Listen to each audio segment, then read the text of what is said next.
बंधू भाजपत आहेत, राज्याचे मंत्री आहेत आणि अजून एक विजय मिरवणूक आपण पाहतोय। सुजय विखे पाटील यांची ही विजय मिरवणूक आहे।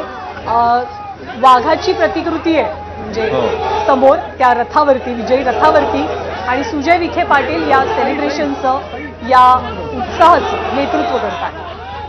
विखे पाटलांनी देखील गड राखलेला होता, मगाशी बातमी आली होती ज्ञानदा, आणि आता सुजय विखे पाटील हे या विजयोत्सवामध्ये सहभागी होत आहेत। गुलालाची उधळण होतीये आणि आपल्या समर्थकांच्या शुभेच्छांचा, अभिनंदनाचा ते स्वीकार करतात। थोरात विरुद्ध विखे हा संघर्ष या सगळ्या पट्ट्यातला बराच जुना आहे, जो लोकसभेत दिसला, जो विधानसभेत आपल्याला पाहायला मिळाला, आणि आता स्थानिक स्वराज्य संस्थांच्या निवडणुकीमध्ये सुद्धा तीच टशन पाहायला मिळते।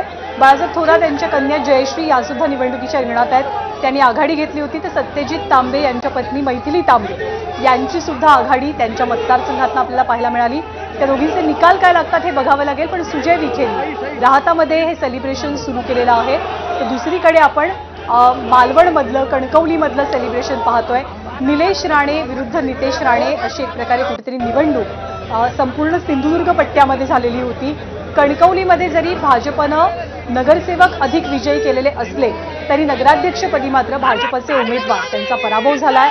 मालवणमध्ये एकनाथ शिंदेंचे उमेदवार विजयी झालेले आहेत। वेंगुर्ल्यामध्ये, सावंतवाडीमध्ये भाजपनं विजय मिळवलेला आहे। त्यामुळे एक प्रकारे महायुतीचीच ताकद आपल्याला कोकणात दिसते आहे।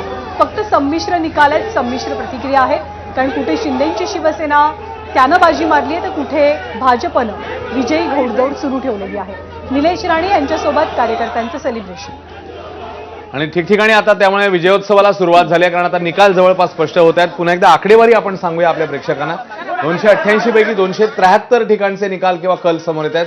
भाजप 114, शिवसेना 47, राष्ट्रवादी 37, काँग्रेस 23, राष्ट्रवादी शरद पवार 14, ठाकरे सेना 11, इतर 27 अशी सध्याची स्थिती। आणि निलेश राणे यांचं अभिनंदन केलं जात आहे, त्यांच्यावर शुभेच्छांचा वर्षाव होतोय, आणि त्यांनी काही वेळापूर्वीच आपली प्रतिक्रिया दिली। कणकवलीत भाजपची जागा हरल्याबाबत दुःख होतंय, त्यामुळे कुटुंब एका बाजूला होतं, निवडणूक एका बाजूला होती असं म्हणत त्यांनी एका डोळ्यात आनंद आहे तर दुसऱ्या डोळ्यात अश्रू आहेत अशी ही प्रतिक्रिया दिलेली आहे।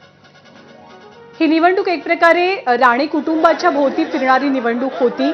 भाजपचे उमेदवार कणकवली नगराध्यक्षपदासाठी पराभूत झाले, त्याचं दुःख आहे, कारण शेवटी व्यापक विचार केला राज्याच्या पातळीवरती तर अर्थातच एकनाथ शिंदेंची शिवसेना ही युतीमध्ये समाविष्ट आहे, आणि युती विरुद्ध युती म्हणजे भाजप विरुद्ध शिवसेना असा सामना कणकवलीमध्ये, मालवणमध्ये, वेंगुर्ल्यामध्ये, सावंतवाडीमध्ये रंगल्याचं